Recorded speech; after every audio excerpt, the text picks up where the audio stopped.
Assalamualaikum warahmatullahi wabarakatuh. Kami dari kelompok 6 ingin mempresentasikan hasil diskusi kami. Kami di sini membahas mengenai rawa tanpa hutan dan rawa rumput. Perkenalkan, nama saya Dina Amalina. Baiklah, yang pertama saya akan menjelaskan mengenai lahan rawa secara umum. Jadi, lahan rawa itu merupakan lahan basah yang tanahnya jenuh dengan air. Nah, lahan rawa ini sudah ditemukan di seluruh penjuru dunia. Biasanya itu di daerah dataran rendah atau bisa juga di daerah pinggiran sungai. Lahan rawa ini biasanya ditandai dengan tumbuhnya semak-semak di sekitarnya atau adanya rumput di daerah situ. Nah, jadi yang kami bahas ini ada dua. Yang pertama itu lahan rawa tanpa hutan dan lahan rawa berumput. Nah, kalau lahan rawa tanpa pohon itu merupakan lahan rawa yang didominasi oleh semak-semak. Sedangkan rawa rumput merupakan ekosistem lahan basah yang tanahnya itu jenuh dengan air. Juga biasanya itu didominasi oleh rerumputan di dalam ekosistem tersebut. Lahan rawa rumput ini biasanya itu tumbuh di pinggir sungai atau di daerah-daerah delta yang luas telah dibangun. Yang selanjutnya ada ciri-ciri atau karakteristik dari rawa rumput dan rawa tanpa hutan. Yang pertama itu saya akan menjelaskan mengenai rawa tanpa hutan. Nah, rawa tanpa hutan ini didominasi oleh kayu, tanaman kayu yang tingginya itu kurang dari 20 kaki atau kurang dari 6 inci.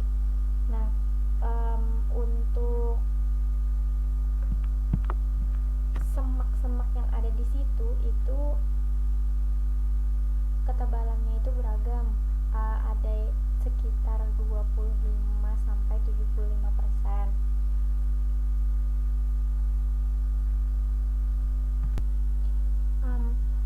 Untuk rawa tanpa hutan tadi, dia itu didominasi oleh herba di dalamnya atau didominasi oleh alder.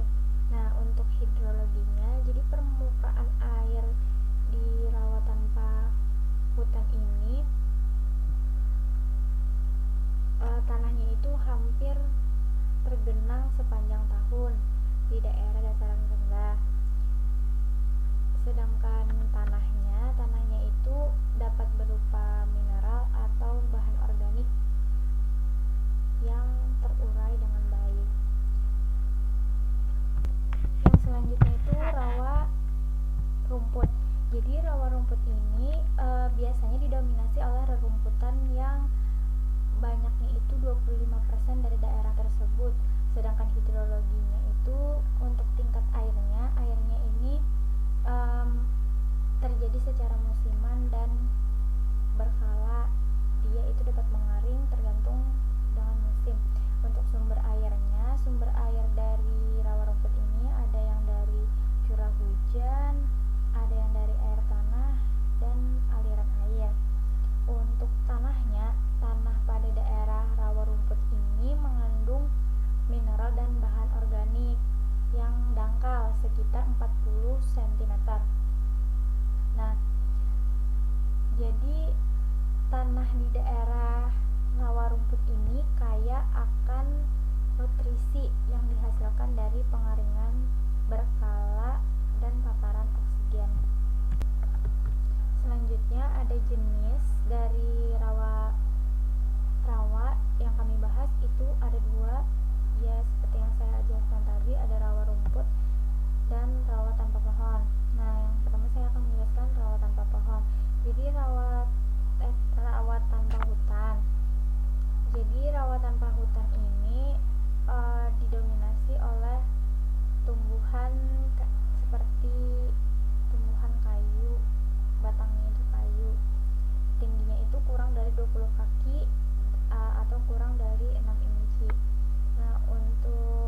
kehidupan semaknya. Yang kedua itu ada rawa tanpa hutan aldertiker. Jadi di sini sama juga didominasi oleh semak-semak, namun di dalam daerah ini itu tumbuhannya yang mendominasi itu adalah aldertiker, atau bahasa Indonesianya sering disebut dengan tumbuhan ekor kucing. Jadi dilihat dari ketebalan si semak-semak ini. Yang selanjutnya ada tipe dari rawa rumput. Rawa rumput itu dibagi menjadi dua, ada rawa rumput dangkal dan rawa rumput dalam. Nah, rawa rumput dangkal ini memiliki tanah yang jenuh dengan air. Nah, kedalamannya itu sekitar 6 inci dan dia juga tergantung oleh musim. Rerumputan yang sering muncul itu seperti rumput gajah, rumput panah, atau yang lainnya. Nah, namun pada daerah rawa rumput dangkal ini, tumbuhan apung itu tidak dapat tumbuh di daerah tersebut karena kedalamannya itu tidak dapat membuat tanaman yang terapung itu tumbuh, berbeda dengan rawa rumput dalam.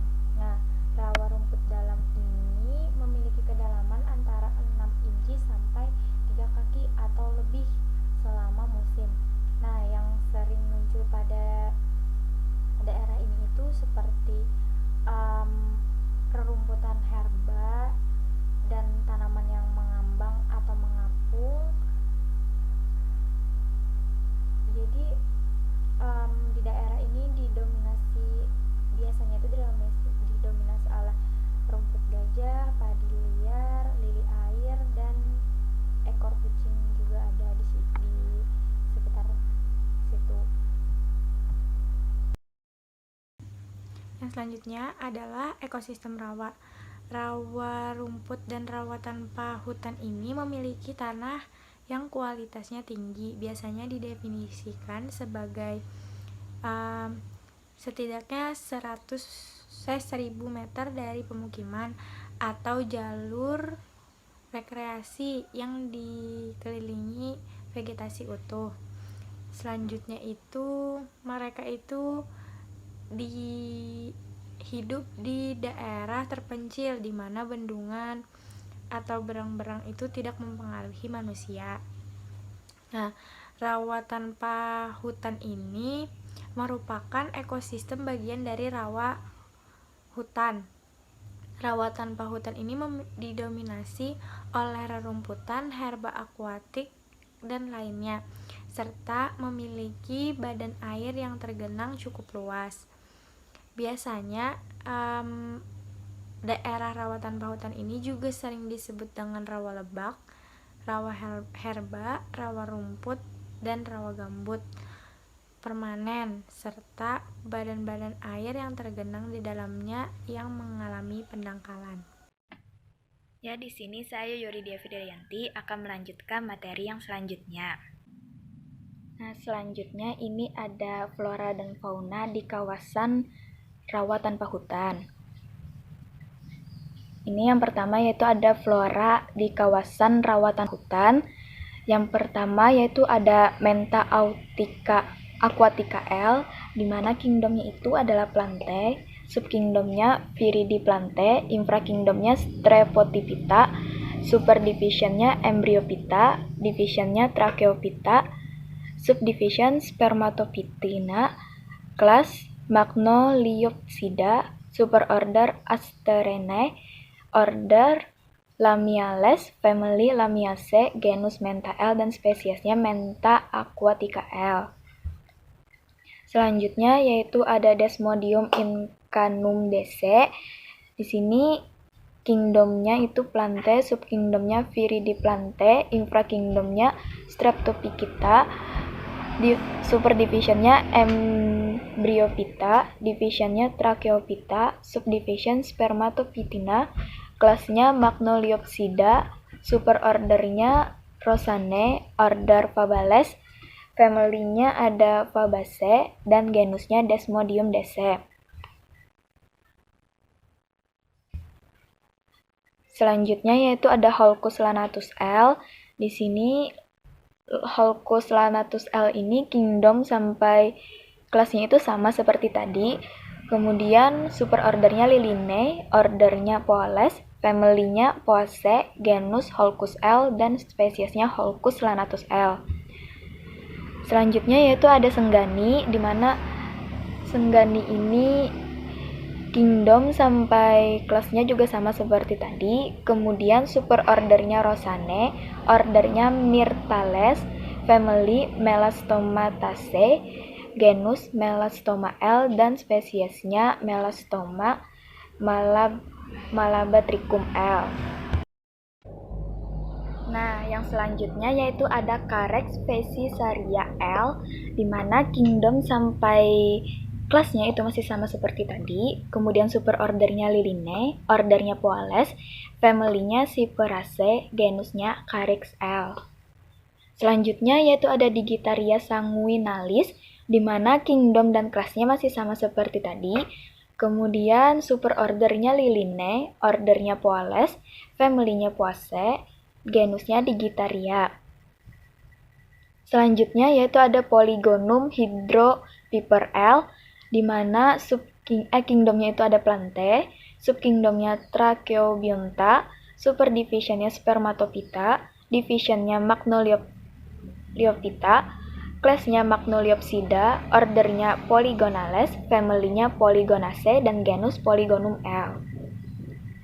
Kemudian ada Heliotropium indicum L, di mana di sini kingdom sampai kelasnya masih sama seperti yang awal tadi. Kemudian superordernya ada Asteranae, ordernya ada Boraginales, family-nya ada Heliotripiaceae, dan genusnya ada Heliotropium. Nah, kalau tanaman ini merupakan jenis tanaman tahunan yang berbulu. Tanaman ini agak tegak, bercabang, berambut, tumbuh di sisi jalan, tanah kosong yang tidak terawat, dan di tempat yang panas. Batangnya itu berambut kasar dan daunnya tunggal berseling. Kemudian bentuk buntar telur tepi bergerigi atau beringgit, dan permukaan daun bagian atasnya itu berambut dan bawahnya juga berambut. Selanjutnya ada Cyanthillium cinereum L, di mana kingdom sampai kelasnya masih sama seperti tadi. Kemudian superordernya Asterenae, ordernya Asterales, family Asteraceae, genus Cyanthillium, dan spesiesnya tadi Cyanthillium cinereum L. Nah, kemudian ada Cyperus papyrus L, di mana kingdomnya sampai kelasnya itu masih sama seperti tadi. Kemudian superordernya Lilinae, ordernya Poales, family-nya Cyperaceae, genusnya Cyperus L. Nah, untuk tanaman ini golongannya yaitu teki-tekian, berdaun sempit namun memiliki batang berbentuk segitiga.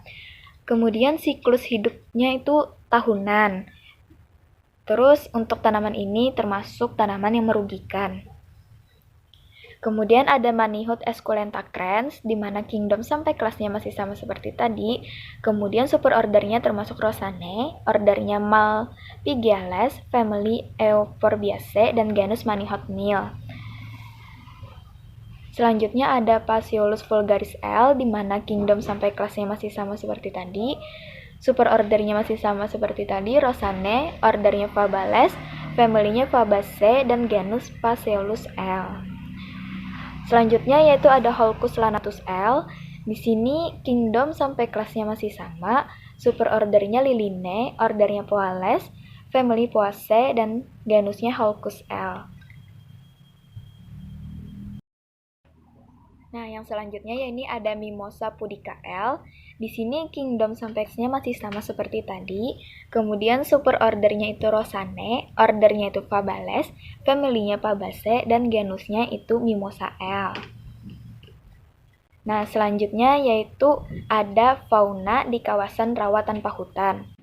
Nah, ya untuk fauna ini yang pertama ada Acraea terpsichore, di mana kingdomnya ini ada metazoa, filumnya Arthropoda, subfilumnya Uniramia, kelasnya Insecta, ordernya Lepidoptera, family-nya Nymphalidae, dan genusnya Acraea. Nah, untuk hewan ini mempunyai ukuran 53-64 mm. Nah, kupu-kupu bersayapnya ini kasar yang umum di padang rumput dan habitat semak belukar. Nah, untuk kupu-kupu ini memiliki penerbangan yang lemah. Itu dihindari sebagian besar pemangsa serangga. Selanjutnya yaitu ada Tethygide lateralis. Nah, ini bisa dilihat di sini kingdom sampai spesiesnya. Untuk hewan ini memiliki ukuran yang kecil, yaitu kurang dari 20 mm. Dia suka berada pada bagian tanaman yang lembab, beberapa ada yang memakan tanaman yang sudah layu. Untuk serangga ini dominan karena kondisi lingkungannya yang mendukung, seperti tersedianya sumber makanan, kandungan oksigen, dan adanya tempat berlindung dari gangguan maupun predator. Nah, yang selanjutnya ini ada Phlaeoba infumata, bisa dilihat di sini kingdom sampai spesiesnya. Untuk hewan ini yaitu belalang yang umumnya ukurannya itu berukuran kecil dengan panjang ukuran tubuhnya lebih dari 20 mm. Nah, untuk belalang jenis ini berwarna coklat dan biasanya ditemukan di rerumputan dan persawahan, baik pada dataran rendah maupun dataran tinggi. Selanjutnya yaitu ada Chloealtis conspersa, bisa dilihat kingdom sampai spesiesnya. Untuk hewan ini memiliki sisi gelap yang jelas dari pangkal perut, dan femora belakangan bagian dalam. Nah, untuk hewan jantannya itu biasanya memiliki lobus lateral pronotum seluruhnya kehitaman, sedangkan pada betina itu biasanya hanya kehitaman bagian atas. Kemudian untuk hewan jantannya itu sering memiliki perut yang lebih jelas, yaitu lebih kemerahan. Selanjutnya yaitu ada Orthentrum testasium. Bisa dilihat kingdom sampai spesiesnya di layar. Untuk hewan ini jantannya itu biasanya panjang belakangnya sekitar 34-38 mm dan total panjang tubuhnya berkisar antara 43-48 mm. Nah, untuk yang jantan biasanya memiliki dada berwarna orange coklat dan perut berwarna merah terang. Untuk warna matanya yaitu abu-abu kecoklatan terang. Kemudian untuk yang betinanya itu berwarna coklat kekuning-kuningan dengan alas belakang jelas. Selanjutnya yaitu ada Ichnoras senegalensis. Bisa dilihat di sini kingdom sampai spesiesnya. Untuk hewan ini ukurannya kecil tapi dia kuat. Untuk capung jantannya, panjang belakangnya biasanya itu sekitar 14-15 mm dan total panjang tubuhnya itu sekitar 28-30 mm. Untuk capung jantan ini biasanya ciri-cirinya bagian bawahnya itu hijau dadanya itu berwarna hijau, kemudian mengkilap biru hitam segmen logam dua perutnya, dan biru-biru pada segmen 8 dan sisi segmen 9. Kemudian untuk capung betinanya ini bersifat polimorfik dan dapat terjadi berbagai bentuk termasuk bentuk zaitun dan orange emas.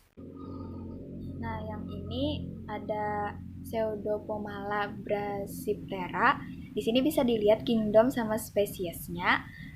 Untuk belalang ini yang dewasanya itu cukup besar dan sangat ramping dalam penampilan, sedangkan betinanya hanya berukuran lebih besar daripada jantan. Untuk sayapnya yang hewan jantannya itu memanjang 2/3 hingga 3/4 panjang hingga ujung perut. Sementara pada hewan betinanya itu Mereka membentang setengah hingga sepertiga panjangnya. Untuk hewan ini biasanya terdapat di daerah rumput-rumputan dan semak. Selanjutnya yaitu ada Lycaena supreus. Di sini bisa dilihat kingdom sampai spesiesnya. Untuk hewan ini yaitu kupu-kupu. Bagian atasnya itu berwarna merah tembaga mengkilap dengan bintik-bintik hitam kecil dan batas hitam. Untuk bintiknya itu lebih besar daripada kupu-kupu betina.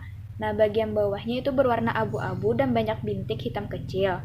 Untuk habitatnya biasanya terdapat di padang rumput gunung serta daerah tanpa pohon berbatu. Selanjutnya yaitu ada Cycloneda polita. Di sini hewan ini yaitu kumbang berdarah merah yaitu Coccinellidae. Nah, untuk kumbang ini merupakan salah satu kumbang yang rakus dari kutu daun, serangga skala, dan tungau. Beberapa spesiesnya itu makan jamur. Kemudian ada Anoplolepis gracilipes. Untuk hewan ini yaitu semut kecil yang biasanya tuh invasif terbesar dan biasanya berukuran kecil hingga sedang dan berkisar antara 1 sampai 2 mm. Untuk semut ini biasanya memiliki tubuh panjang yang ramping-ramping serta warnanya itu lebih gelap dari kepala dan dadanya. Nah, selanjutnya ini ada Cortipus bruneus, bisa dilihat kingdom sampai spesiesnya. Untuk hewan ini biasanya tempat tinggalnya itu sering dikunjungi di perumahan rumah tangga atau bangunan. Biasanya dia jadi hama.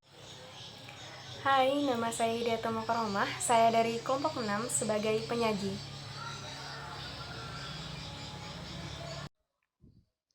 Selanjutnya, flora dan fauna pada rawa rumput. Yang pertama, flora pada rawa rumput. Nah, tumbuhan yang kami dapati pada rawa rumput yang pertama ialah Ludwigia hexapetala. Jadi Ludwigia hexapetala ini termasuk ke dalam famili Onagraceae, dan Ludwigia hexapetala ini merupakan tanaman perennial dan herba dengan dua bentuk pertumbuhan. Jadi mempunyai dua tahap pertumbuhan. Yang pertama, tanaman menghasilkan batang puber halus atau jarang yang tumbuh secara horizontal di atas tanah atau air, rooting pada simpul dan menghasilkan tanaman akar putih seperti bunga karang. Daunnya halus dan memiliki tangkai daun. Pada tahap kedua, pucuk mulai tumbuh secara vertikal dan berbunga. Batang menjadi puber atau besar dan dapat tumbuh hingga 1 meter, dan daun cenderung lebih memanjang. Bunga berada pada batang tunggal yang panjangnya sekitar 2,5 cm. Merupakan actinomorphic dan sepals 5 atau jarang 5, fili atau gundul, dan bunga merupakan kelopak 5, lunak, berwarna kuning terang, emarginasi, kuning keemasan cerah dengan bercak lebih gelap di pangkalan, serta benang sari dalam 2 ulir. Selanjutnya ada sorghum arundinaceum. Nah, sorghum arundinaceum ini termasuk ke dalam famili Poaceae, genusnya sorghum dan spesiesnya adalah Arundinaceum. Selanjutnya ada Pteris pitata. Pteris pitata ini merupakan famili Pteridaceae yang memiliki genus Pteris dan spesiesnya sendiri ialah Pitata. Jadi Pteris pitata ini memiliki ciri morfologi yaitu tepi daun yang sederhana dengan tangkai daun yang pendek sehingga seolah-olah melekat pada batang, dan anak daun yang panjang. Jenis ini memiliki batang pendek, tegak atau rebah yang dilengkapi sisik yang ketika masih muda akan berwarna hijau dan pada saat dewasa akan berwarna coklat muda. Pada tangkai daun biasa bisa mencapai 40 cm dan ditutupi oleh sisik ketika masih muda. Bagian daun terlebar berada di atas daun keseluruhan. Semakin ke atas semakin mengerucut. Anak daun yang paling pangkal berukuran kecil. Daun menyirip satu kali dengan ukuran panjang daun dengan ukuran panjang daun 20-80 cm. Dan habitat dari Pteris pitata tersebut ialah area yang terkontaminasi arsenik dan juga bertembaga. Selanjutnya ialah Micania micrantha. Micania micrantha ini juga dikenal dengan sembung rambat, termasuk ke dalam famili Asteraceae, genus Micania. Nah, morfologi yang dimiliki oleh tanaman ini ialah tanaman kuat, tumbuh cepat, dan merupakan tumbuhan abadi, merambat atau melilit dengan banyak daun berbentuk hati. Dan bunga yang dihasilkan dari tanaman ini ialah berwarna putih atau krim yang menghasilkan banyak biji. Banyak ranting abadi berebut melilit batang ramping, batang herba sampai semi kayu. Selanjutnya ada Melica uniflora. Melica uniflora ini termasuk ke dalam famili Poaceae, memiliki morfologi yaitu batangnya panjang 20-60 cm dengan daun 5-20 cm dan 3-7 mm lebar daun. Bagian bawah daun itu puber, kasar, dan berlubang. Ia memiliki malai terbuka yang baik efusi maupun elips dan panjangnya 6-22 cm dan lebar 1-12 cm. Cabang-cabang utama memiliki 1-6 bintik-bintik subur yang terletak di cabang-cabang yang lebih rendah, yang juga scaberulous. Panjang ganggang bunga 2-5 mm dan lurus. Bunga memiliki 3 kepala sari yang panjangnya 1,5 sampai 2,3 mm dengan buah yang panjangnya 3,5 mm. Selanjutnya ada Lersia oryzoides. Lersia oryzoides ini termasuk ke dalam famili Poaceae, mempunyai morfologi sebagai rumput semi-akuatik, kemudian batang tegak lurus, daun berwarna kuning hijau, memiliki panjang 7-30 cm dan lebar daun 6-15 mm. Nah, daunnya ini kasar, bergigi halus sehingga biasanya tumbuhan ini dikenal dengan nama rumput potong. Perbungaannya bercabang, terbuka dan bergelombang. Setiap spikelet atau buah pipih dengan lema kasar dan bunga itu tidak berbau atau tidak beraroma. Habitat dari tumbuhan ini ialah rawa-rawa, padang rumput basah, dan tanah berlumpur.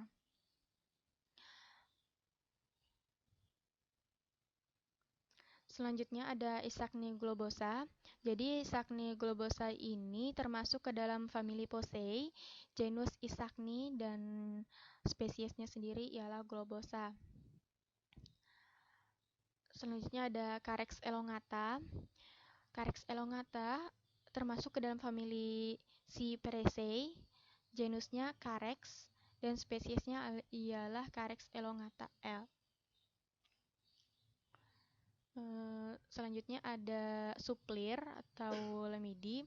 Jadi Lemidi ini termasuk ke dalam famili Blesnaceae, genus Stenoclena, dan spesiesnya ialah Palustris dengan nama latin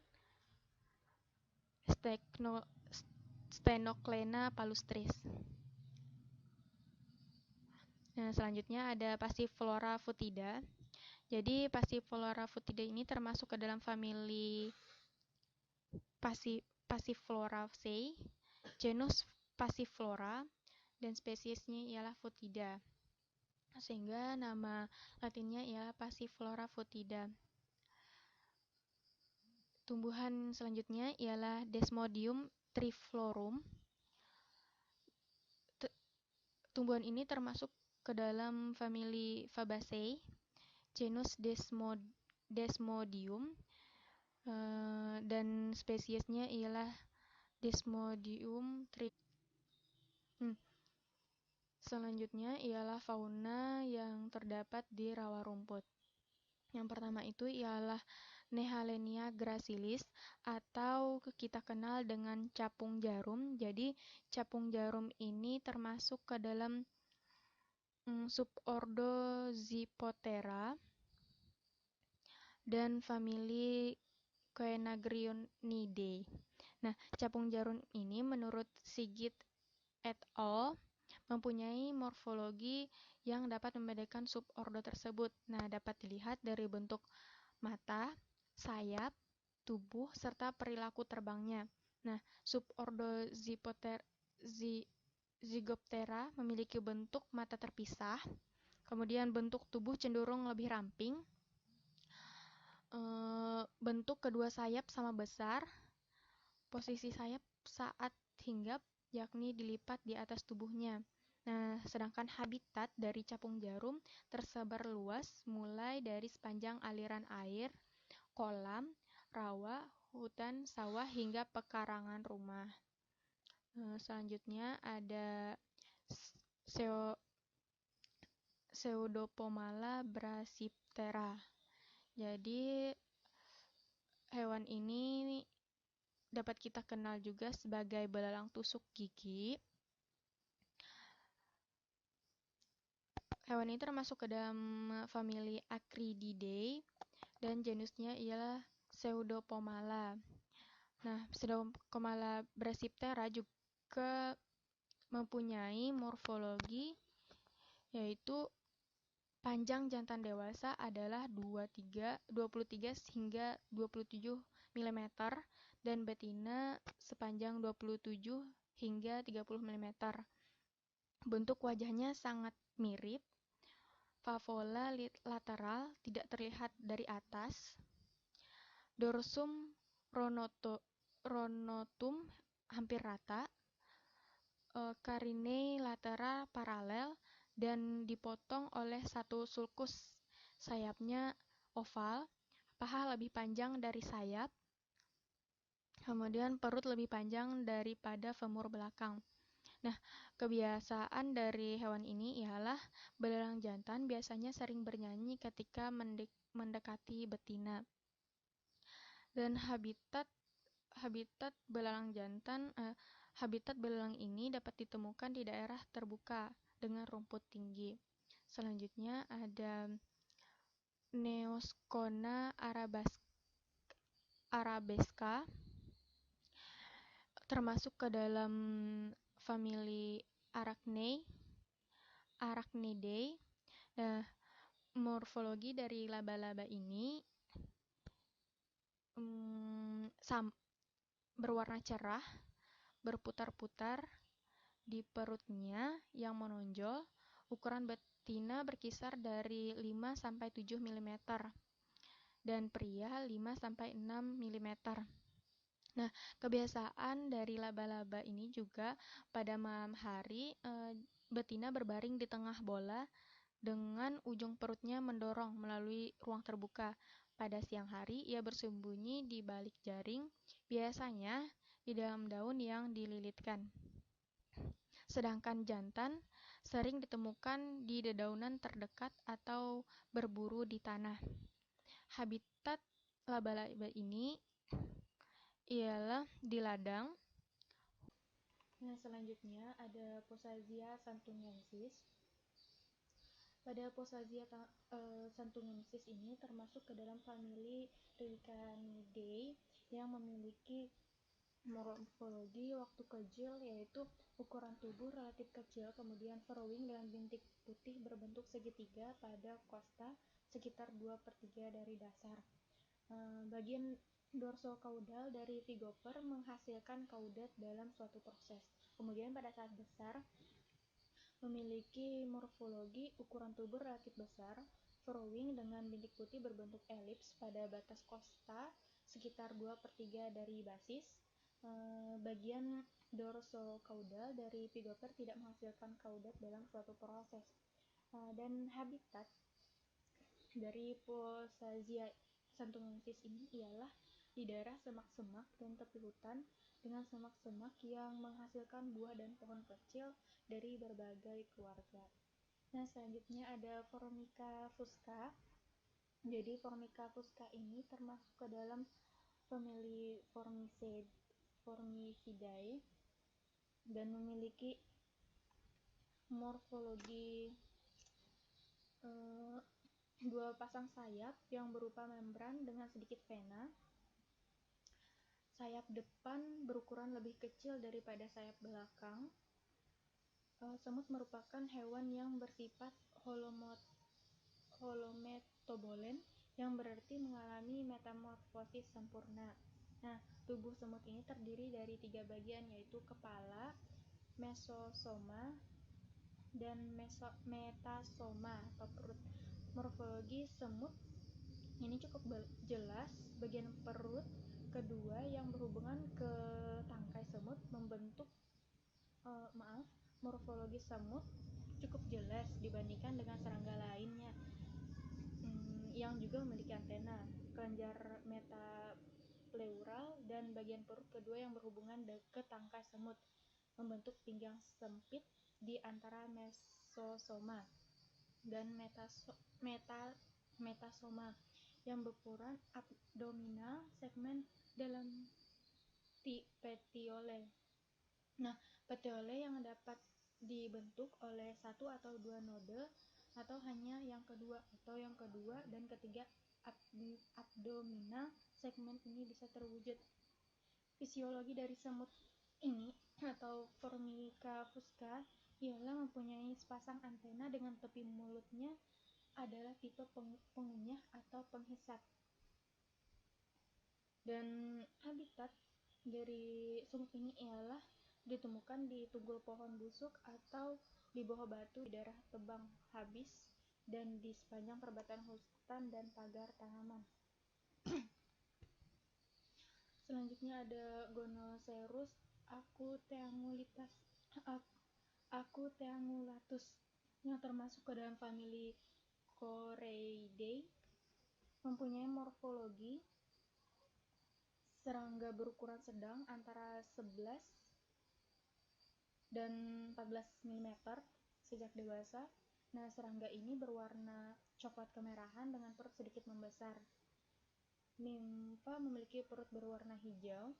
Spesies ini agak mirip dengan Chorus marginatus, tetapi menunjukkan perut yang lebih sempit dan memiliki margin lateral yang lebih tajam dari pronotum. Habitat dari Gonocerus acuteangulatus ialah jenis ini merupakan pecinta panas, mendiami terutama kering dan hangat, lingkungan yang terpapar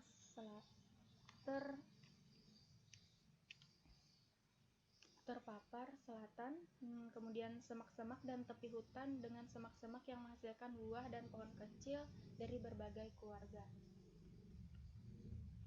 Selanjutnya ada kumbang Coccinella undesipunctata. Nah, ini termasuk ke dalam famili Coccinellidae. Genusnya juga Coccinella. Nah, memiliki nama lokal yaitu kumbang Coxi. Morfologi dari kumbang ini ialah cembung atau setengah bola dengan warna tubuh cemerlang, yaitu merah, kuning, coklat, hitam, atau kelabu. Ada warna badan yang mengilap dan ada yang redup. Biasanya itu berwarna bercak-becak. Seperti hasil penelitian, jenis serangga kumbang ini ditemukan dengan warna tubuh hitam bercak oranye dan merah bercak hitam. Kebanyakan kumbang ladybird merupakan pemangsa baik sebagai larva dan yang dewasa dan terutama memakan apit. Nah, tingkah laku dari kumbang ini ialah Kepicoxy di wilayah 4 musim juga melakukan hibernasi. Jadi kumbang ini biasanya melakukan hibernasi atau tidur panjang di musim dingin. Kepicoxy biasanya berkumpul dalam jumlah besar di tempat-tempat seperti di bawah balok kayu, kulit batang atau timbunan daun saat berhibernasi. Dan habitat dari kumbang ini ialah di habitat besar kecuali di lautan dan wilayah kutub. Selanjutnya, Chrysochus cobaltinus atau kumbang biru termasuk ke dalam famili Chrysomelidae. Nah, morfologinya ialah memiliki eksoskeleton biru kobalt berwarna-warni, terus panjang kedua jenis kelamin berkisar 6-9 mm dengan antena dipukuli. Elytra biasanya memiliki epipleura yang kurang lebih jelas, berubah dalam spesies yang bervariasi di dalam Chrysomelidae, jarang mengandung pidium, dan tubuh berbentuk oval meskipun bagian perutnya tidak terlalu cembung. Nah, kebiasaan tingkah lakunya ialah memakan dedaunan dan bunga tanaman milkweed yang baru dikembangkan. Selanjutnya ada Epilachna tredechymnotata yang merupakan famili Pochinellidae dan genusnya Epilachna, memiliki morfologinya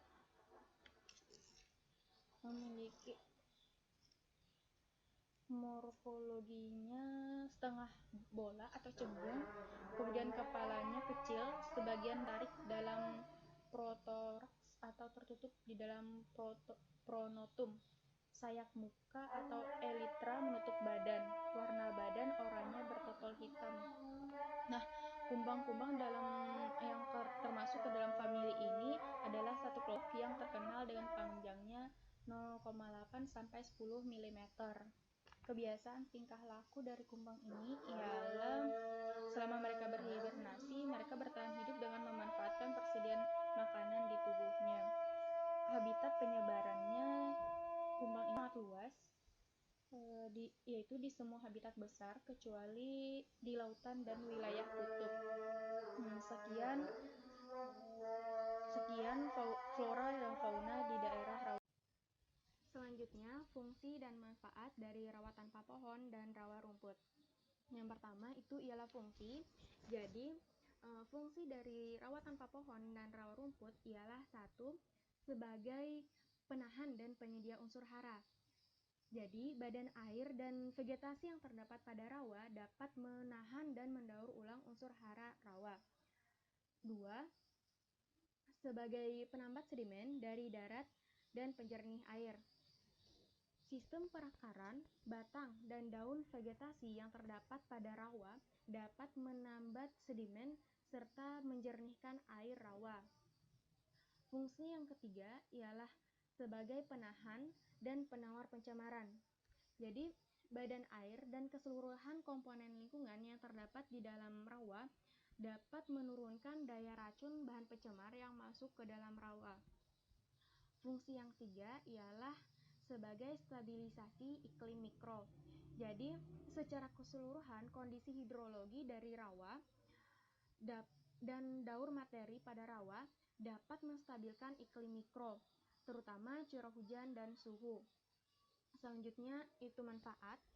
Jadi berdasarkan hasil wawancara dengan warga sekitar yang ada di daerah rawa, diketahui bahwa rawa rumput dimanfaatkan sebagai tempat pemancingan, tempat bercocok tanam, dan rumput yang terdapat pada rawa rumput dimanfaatkan sebagai pakan ternak. Nah, sedangkan rawa tanpa pohon hanya dimanfaatkan sebagai tempat pemancingan, karena rawa tanpa pohon yang kami amati itu merupakan hutan lindung. Nah, selanjutnya ini yaitu ada potensi dan peluang di daerah kawasan rawa tanpa hutan dan rawa rumput. Nah, pemanfaatan lahan rawa ini untuk usaha pertanian di Kalimantan Selatan dan Kalimantan Tengah itu diperkirakan telah dilakukan sejak 200 tahun yang lalu. Nah, meskipun pemanfaatan lahan rawa di Kalimantan ini sudah cukup lama, tetapi belum semua lahan rawa di Kalimantan itu dimanfaatkan. Nah, produktivitas tanaman pangan di daerah rawa itu yang sudah dibuka saat ini relatif masih rendah jika dibandingkan dengan produktivitas di lahan beririgasi. Nah, menurut Adi Miharja, itu pemanfaatan lahan rawa ini untuk usaha pertanian hendaknya memperhatikan faktor-faktor fisik dan lingkungannya. Nah, faktor-faktornya itu diantaranya yang pertama yaitu lama dan kedalaman genangan air banjir serta kualitas airnya, kemudian ketebalan gambut, kandungan hara, dan tingkat kematangan gambutnya, dan yang terakhir yaitu kedalaman lapisan pirit serta keasaman setiap lapisan tanahnya. Nah, yang selanjutnya ini ada ancaman dan tantangan pada kawasan rawa tanpa hutan, rawa rumput. Yang pertama yaitu ada ancamannya. Ancamannya ini terbagi menjadi dua, ada ancaman dari pembangunan dan yang kedua ancaman dari tanaman invasif. Yang pertama yaitu ada ancaman dari pembangunan. Untuk ancaman dari pembangunan ini hilangnya habitat dataran tinggi, polusi, limpasan garam dari jalan, dan penghancuran bendungan berang-berang karena kedekatannya dengan halaman belakang. Nah, semuanya memiliki efek yang merugikan pada komunitas rawa-rawa. Kemudian yang kedua yaitu ada ancaman dari tanaman invasif. Nah, untuk tanaman invasif ini seperti ungu locustris, buluh umum, dan Jepang knowweed itu biasanya mengancam keanekaragaman tanaman di rawa-rawa, dan beberapa tanaman kayu seperti bakton mengkilap adalah masalah di semak lahan basah. Nah, untuk tanaman invasif ini mengambil alih tanaman asli vegetasi dan menyebabkan habitat yang lain itu kurang bernilai dan sumber makanannya itu banyak untuk spesies satwa liar. Nah, yang selanjutnya yaitu ada tantangan untuk di daerah kawasan rawa tanpa hutan dan rawa rumput. Nah, di sini menurut Irianto, itu pengelolaan lahan rawa ini menghadapi kendala dan hambatan sebagai berikut. Yang pertama yaitu pemerintah daerah itu dan petaninya belum sepenuhnya memahami karakter lahan rawa itu, serta teknologi yang tersedia dan cocok untuk pengelolaan lahan dan air. Kemudian, yang kedua ada penanganan yang tidak serius yang terkait dengan dokumentasi, administrasi, serta teknologi yang pernah dilakukan oleh masyarakat lokal maupun pendatang, karena tidak adanya acuan yang dapat dipedomi untuk pengembangan lahan rawa tersebut. Kemudian, yang terakhir itu penanganan dan pengelolaan lahan rawa ini masih secara sektoral, sehingga tidak terintegrasi atau kurang mendapat dukungan dari sektor atau pihak lain yang terkait. Untuk sarana produksi sering pula menjadi kendala akibat transportasi yang terbatas dan kurangnya dana atau mahal. Kemudian prasarananya itu untuk tata air dan transportasi itu termasuk jalan usaha tani, serta sarana pasca panen itu dan pemasaran hasil pertanian itu juga menjadi kendala. Nah, selanjutnya akan dilanjutkan oleh teman saya. Selanjutnya, manajemen pengelolaan dan konservasi rawa tanpa pohon dan rawa rumput. Jadi di sini kita ketahui bahwa pemerintah telah melakukan berbagai upaya dalam pengelolaan lahan basah, termasuk rawa rumput dan rawa tanpa pohon. Nah, salah satu upaya ini dapat kita lihat dengan adanya landasan hukum dalam bentuk perundang-undangan, peraturan pemerintah, dan atau keputusan presiden sebagai sarana atau acuan dalam melakukan pengelolaan lahan basah, terutama rawa rumput. Dan selanjutnya, di sini terdapat 5 pilar yang dapat dijadikan sebagai acuan dalam pengelolaan rawa rumput dan rawa tanpa pohon. Yang pertama ialah konservasi, rehabilitasi, dan pemanfaatan secara bijaksana.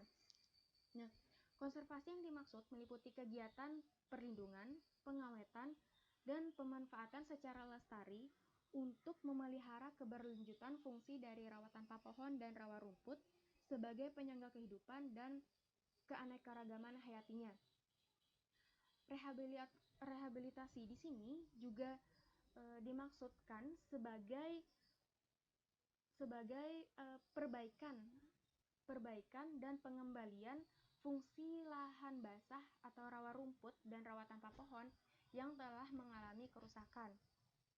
Sedangkan pemanfaatan secara bijaksana ialah pemanfaatan yang dilakukan oleh manusia dengan tetap mempertahankan kekayaan alami ekosistem yang terdapat di rawa rumput dan rawa tanpa pohon. Pilar yang kedua ialah asas manfaat dan prioritas. Nah, dengan begitu tingginya tingkat ketergantungan masyarakat terhadap ekosistem rawa rumput dan rawa tanpa pohon, dan begitu beragamnya kelompok masyarakat yang terkait dalam rawa, menyebabkan perlunya mengidentifikasi berbagai fungsi, nilai, dan bentuk pengelolaan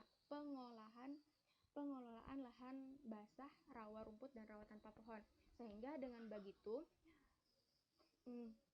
dapat terciptanya pengelolaan yang baik rawa rumput dan rawa tanpa pohon. Pilar yang ketiga ialah berbasis masyarakat. Jadi peran aktif masyarakat dalam pengelolaan ini sangatlah penting, karena dengan begitu pengelolaan akan berjalan dengan lancar apabila masyarakat ikut terlibat dalam pelaksanaan pengelolaan ini. Nah, untuk melibatkan masyarakat dalam pengelolaan rawa dapat dilakukan melalui pendekatan. Nah, pendekatan ini ialah social entropy controlling interface dengan melakukan 4 teknik pendekatan sosial, yaitu pendekatan komprehensif yang meliputi sosial psikologi, sosial ekologi, sosial ekonomi, dan sosial budaya. Kemudian pilar yang keempat ialah pengelolaan secara terpadu. Jadi pengelolaan di sini bukan hanya dilakukan oleh masyarakat sendiri, tapi juga dibantu oleh pemerintah, swasta, lembaga penelitian, lembaga pendidikan, dan masyarakat yang ada di daerah tersebut. Karena dengan begitu dapat terciptanya pengelolaan lahan basah yang baik. Selanjutnya, yang terakhir ialah tata laksana yang baik atau good governance. Jadi good governance di sini sangat penting dalam pelaksanaan pengelolaan dan pelaksanaan prinsip-prinsip pengelolaan lahan basah, rawa rumput, dan rawa tanpa pohon secara bijaksana dan transparan harus dilakukan berdasarkan ketentuan-ketentuan yang telah disepakati. Sekian presentasi dari kami. Salah hilap mohon maaf. Wassalamualaikum warahmatullahi wabarakatuh.